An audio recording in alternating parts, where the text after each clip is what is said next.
datang dalam pertemuan ini. Kali ini saya akan membahas tentang penyelenggaraan rapat dalam bisnis. Jangan lupa subscribe yang belum subscribe video Elita TV ini. Mari kita bersama membahas tentang mata kuliah komunikasi bisnis dalam materi penyelenggaraan rapat dalam bisnis.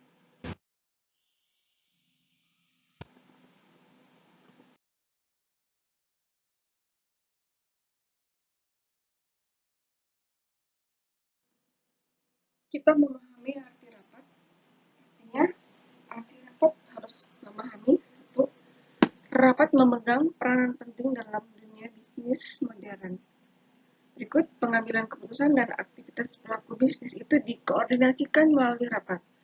Interaksi peserta rapat harus menuju pada suatu keputusan yang menguntungkan berdasarkan perpaduan pemikiran kelompok. Berikut rapat bisnis itu mengembangkan rasa memiliki dan tanggung jawab bersama di antara para personel sebuah perusahaan karena mereka berbagi ide dan informasi dalam pengambilan keputusan.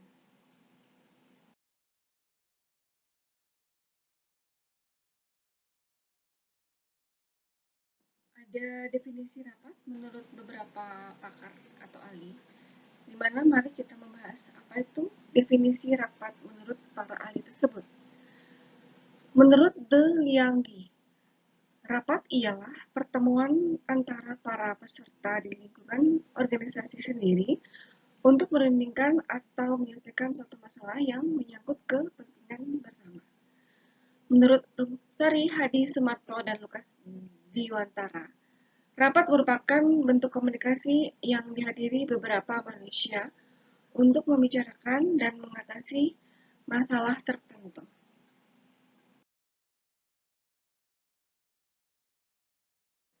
Dalam Webster New World Dictionary, rapat diartikan sebagai bertemunya manusia-manusia suatu sidang, yakni kumpulan dari manusia terutama untuk membicarakan atau memutuskan problematika persoalan. Rapat bisnis atau business meeting itu dapat didefinisikan dalam sebagai bentuk pertemuan dua orang atau lebih di suatu tempat, baik dalam maupun di luar kantor, untuk membahas hal-hal yang berkaitan dengan kegiatan bisnis.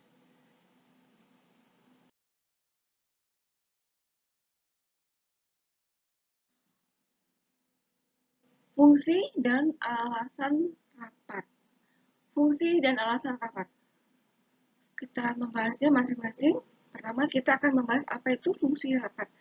Fungsi rapat itu antara lain untuk mengatasi masalah, untuk menyampaikan informasi, sebagai forum demokrasi, sebagai peranti koordinasi yang baik, sebagai perantara bernegosiasi, sebagai sarana pembentukan peraturan.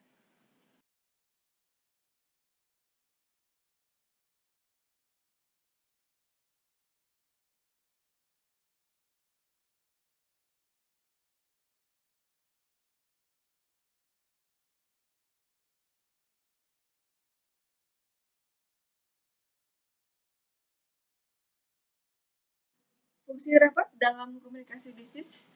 Nah, fungsi rapat ini adalah untuk mengikuti informasi yang berkembang dengan cepat. Manajer menerima informasi melalui sistem komunikasi yang sangat cepat dan dari berbagai perusahaan, dari individu, dari berbagai penjuru. Pengambilan keputusan yang didasarkan pada informasi itu berpengaruh pada setiap aspek perusahaan, antara lain penjualan, pemasaran, manufaktur, keuangan, dan perencanaan.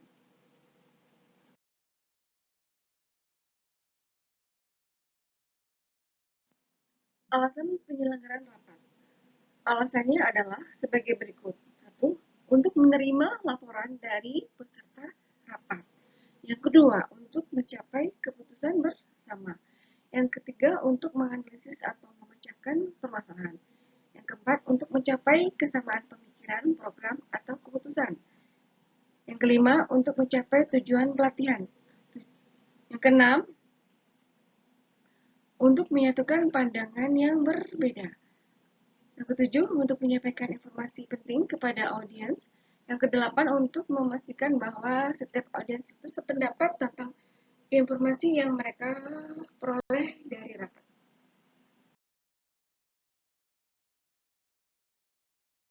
Rapat harus ada tujuan. Jadi kita mengadakan rapat itu harus ada tujuan ya. Nah, di sini untuk tujuan rapat menurut Locker dalam Business Communication, Building Critical Skill menyatakan tujuan rapat itu antara lain berbagi informasi, penjajakan ide atau gagasan dalam hal ini adalah brainstorming, evaluasi ide atau gagasan dalam hal ini adalah pengambilan keputusan, membuat dokumen, dan memotivasi peserta.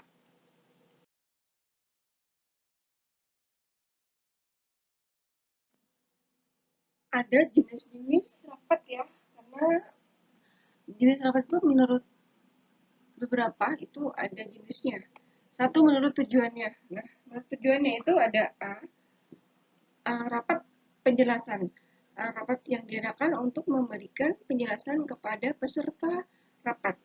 Nah, peserta rapat itu tidak hanya mendengarkan penjelasan pimpinan rapat saja, namun dapat mengajukan berbagai pertanyaan. Berikut rapat pemecahan masalah. Nah, rapat yang bertujuan untuk mengatasi berbagai masalah yang sedang dihadapi. Nah, peran dari semua peserta rapat itu sangatlah besar untuk bisa memberikan masukan sehingga permasalahan itu dapat terselesaikan.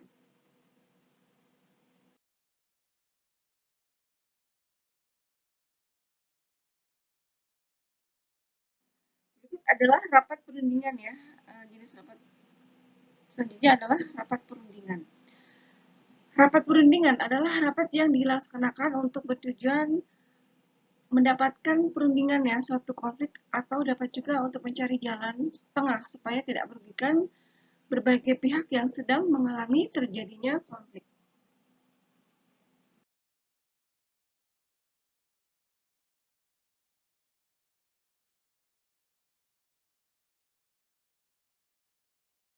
Jenis rapat menurut sifatnya. Yang kedua, jenis rapat menurut sifatnya. Yang tadi itu adalah menurut tujuan. Sementara untuk jenis rapat yang berikutnya adalah menurut sifatnya. Rapat resmi dan rapat tidak resmi. Untuk sifatnya ini ada dua ya. Ada rapat resmi dan rapat tidak resmi. Rapat resmi atau formal meeting itu adalah rapat yang bertujuan untuk membicarakan permasalahan yang penting dan berlaku peraturan rapat yang mengatur kelancaran jalannya rapat. Berikut menurut sifatnya itu adalah rapat tidak resmi atau informal meeting. Nah, rapat yang dilaksanakan itu tidak berdasarkan perencanaan yang formal seperti rapat resmi. Dia bertujuan untuk mendiskusikan sesuatu hal yang terjadi secara mendadak.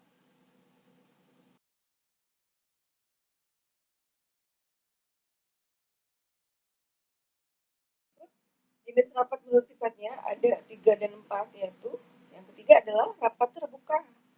Di sini rapat terbuka adalah rapat yang dapat diikuti oleh semua peserta yang informasi dan materi yang dibahas itu tidak bersifat rahasia. Berikut yang keempat adalah rapat tertutup. Rapat ini diikuti oleh peserta rapat tertentu saja dan permasalahan yang dibahas itu bersifat rahasia.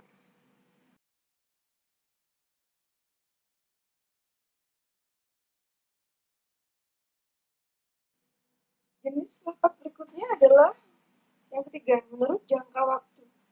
Nah, menurut jangka waktunya itu ada rapat mingguan dan rapat bulanan. Nah, untuk rapat mingguan sendiri adalah rapat yang dilaksanakan seminggu sekali saja dan biasanya membicarakan permasalahan yang sifatnya rutin atau sudah teragenda. Nah, hal ini adalah terjadwal. Berikut untuk jangka waktunya rapat bulanan. Nah, rapat bulanan yang dilaksanakan waktunya adalah sebulan sekali saja dan membicarakan permasalahan yang terjadi selama sebulan sebelumnya dan untuk mengevaluasi hasil dari rapat bulan lalu.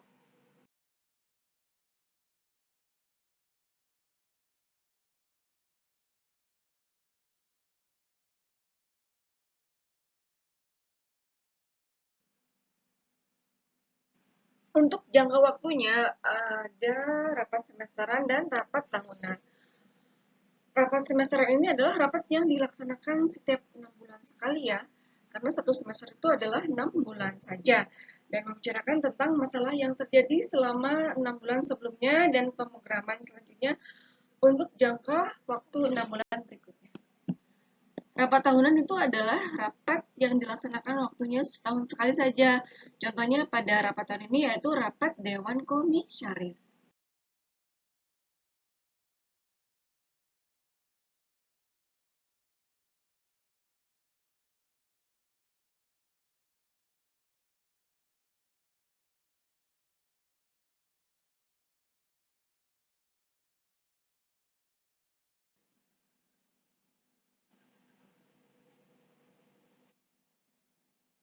Jenis rapat berikutnya adalah yang keempat menurut frekuensinya. Menurut frekuensinya ini ada rapat rutin dan rapat insidental. Rapat rutin adalah rapat yang pelaksanaannya sudah ditentukan waktunya, contohnya rapat rutin bulanan RT, pengurus masjid, dan lain sebagainya. Untuk frekuensi yang berikut adalah rapat insidental. Nah, rapat yang tidak mempunyai jadwal. Nah, biasanya rapat ini membicarakan tentang permasalahan yang sifatnya sangatlah penting dan mendadak. Dalam arti ini mendadak adalah urgent yang segera harus terselesaikan.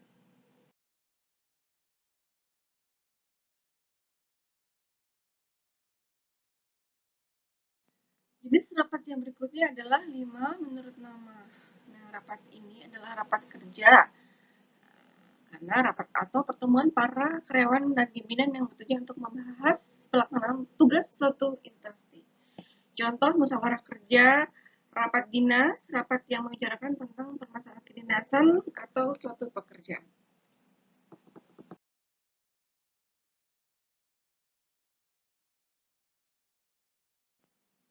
Untuk rapat yang baik harus mempunyai syarat-syarat, di mana rapat akan menghasilkan tujuan yang diharapkan, kebaikan, kerukunan, kekompakan, kerjasama yang baik jika pelaksanaannya memenuhi syarat sebagai berikut. Satu, suasana terbuka. Yang kedua, tidak ada monopoli. Yang ketiga, partisipasif aktif dari peserta rapat. Berikutnya itu adalah bimbingan dan pengawasan dari pimpinan. Itu yang keempat. Yang kelima, perdebatan berdasarkan argumentasi bukan emosi. Yang keenam, pertanyaan singkat dan jelas. Yang ketujuh, disiplin waktu. Jadi kalau semuanya ini diterapkan dengan baik, maka akan tercapai tujuan rapat yang baik.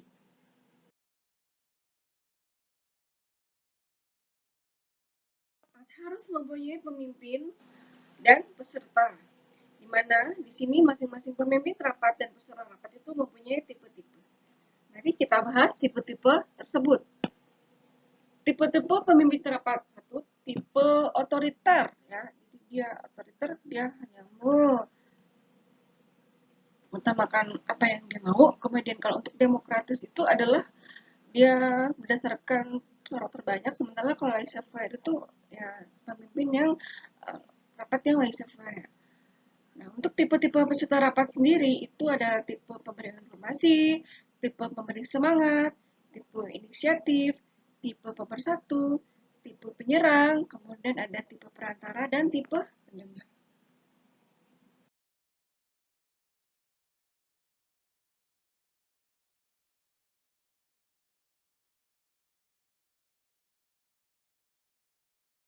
Untuk perencanaan rapat bisnis itu rapat dapat berjalan lancar jika persiapan dilakukan secara matang.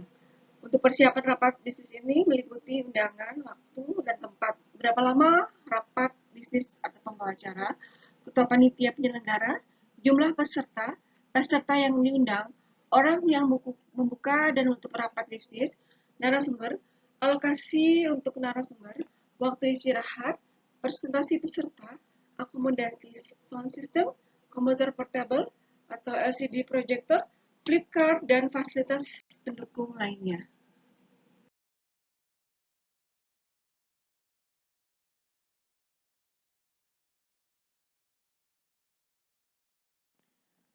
Pada pelaksanaan rapat bisnis, itu efektivitas sebuah rapat dapat ditentukan oleh kesiapan panitia penyelenggara dalam mempersiapkan segala sesuatunya. Kesiapan narasumber dalam mempersiapkan materi yang akan disiapkan, dan kehadiran serta keaktifan peserta dalam mengikuti kegiatan rapat bisnis tersebut. Untuk pelaksanaannya, fasilitas pendukung yang perlu dipersiapkan panitia penyelenggara rapat bisnis adalah pengaturan posisi tempat duduk atau layout ya, yang nyaman dan memungkinkan interaksi yang baik antara pimpinan dan peserta rapat bisnis.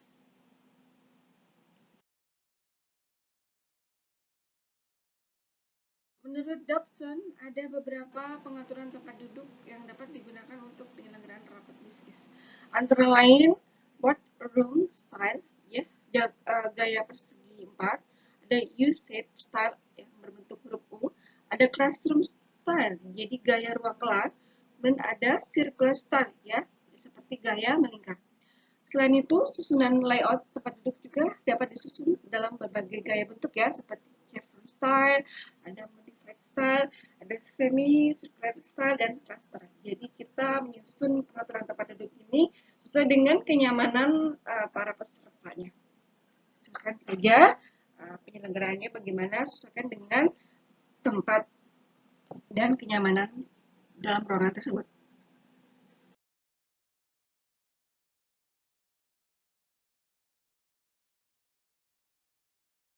Apa yang dihasilkan dalam rapat bisnis hendaknya didokumentasikan dengan baik.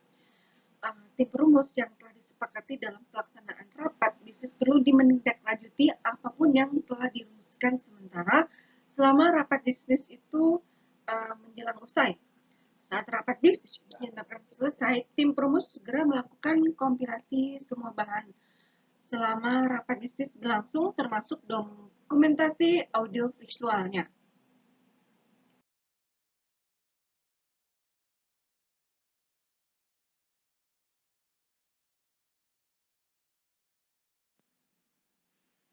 Tim perumus perlu melibatkan berbagai pihak. Jadi di sini tim perumus perlu melibatkan berbagai pihak untuk menghasilkan dokumen penting hasil rapat bisnis tersebut. Secara formal, pihak-pihak yang bertanggung jawab dalam penyelenggaraan rapat bisnis membukukan tanda tangan dan menyerahkannya ke pimpinan perusahaan untuk menjadi dokumen penting yang harus ditindaklanjuti di kemudian hari.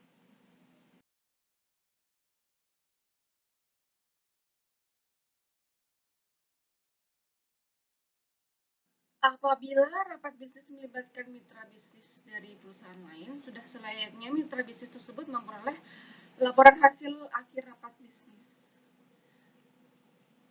Hal ini karena mereka terlibat secara aktif bahkan menjadi sponsor penting dalam rapat bisnis tersebut.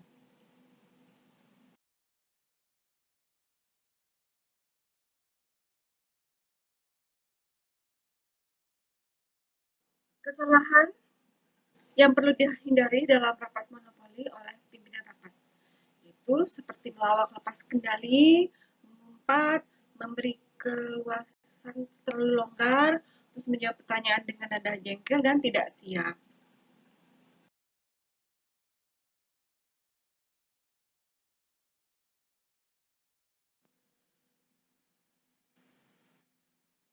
Di lain pihak, seseorang manajer juga harus memahami bahwa tidak semua karyawan menyukai rapat. Ada beberapa sebab ya mengapa karyawan enggan atau kurang interest mengikuti jalannya rapat. Pertama, rapat terlalu lama. Yang kedua, anggaran rapat terlalu padat. Yang ketiga, peserta rapat terlalu banyak. Yang keempat, orang yang berkompeten tidak hadir. Yang kelima, orang yang tidak diperlukan hadir dan merusak suasana rapat.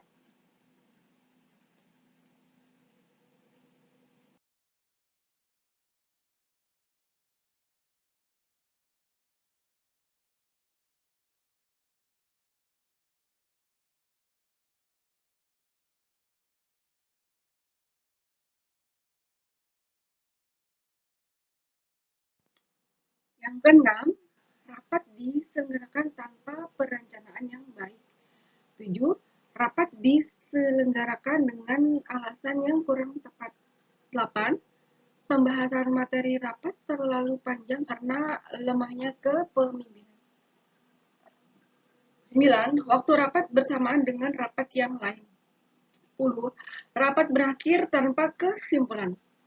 11. Peserta rapat hadir tanpa persiapan yang memadai.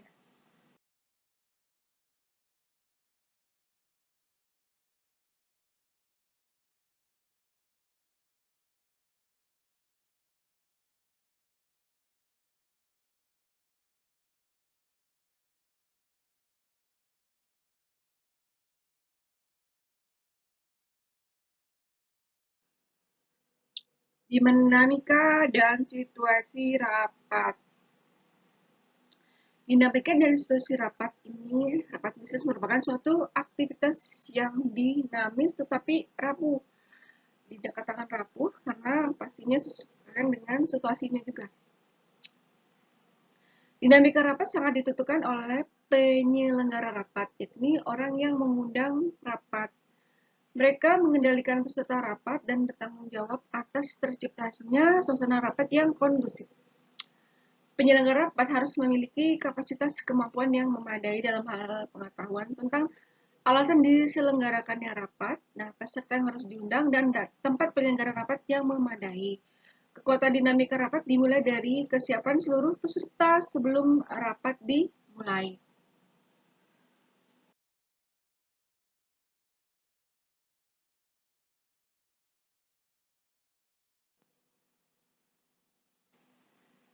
Suasana rapat dapat bersifat positif, negatif, atau netral. Dalam suasana yang netral, rapat diselenggarakan dalam suasana yang kurang membangkitkan minat peserta untuk memberikan masukan. Rapat yang diselenggarakan dalam suasana negatif hanya menghasilkan keputusan-keputusan yang kurang signifikan. Sebaliknya, rapat yang didukung oleh suasana yang positif, membangkitkan perasaan dan pikiran positif, berupa rasa percaya bahwa pokok-pokok bahasan dalam rapat itu dapat direalisasikan.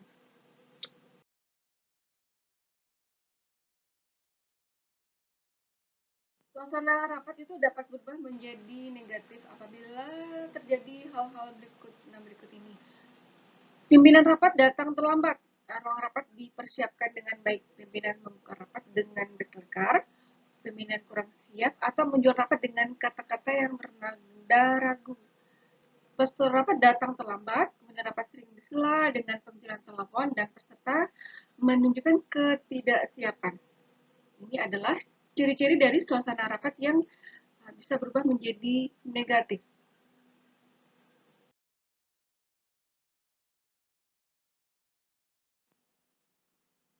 Terima kasih yang sudah mensubscribe video saya, video Elita LTV. Dan terima kasih juga yang sudah mendengar sampai akhir apa itu tentang memahami arti rapat. Terima kasih, sampai bertemu lagi di materi yang lebih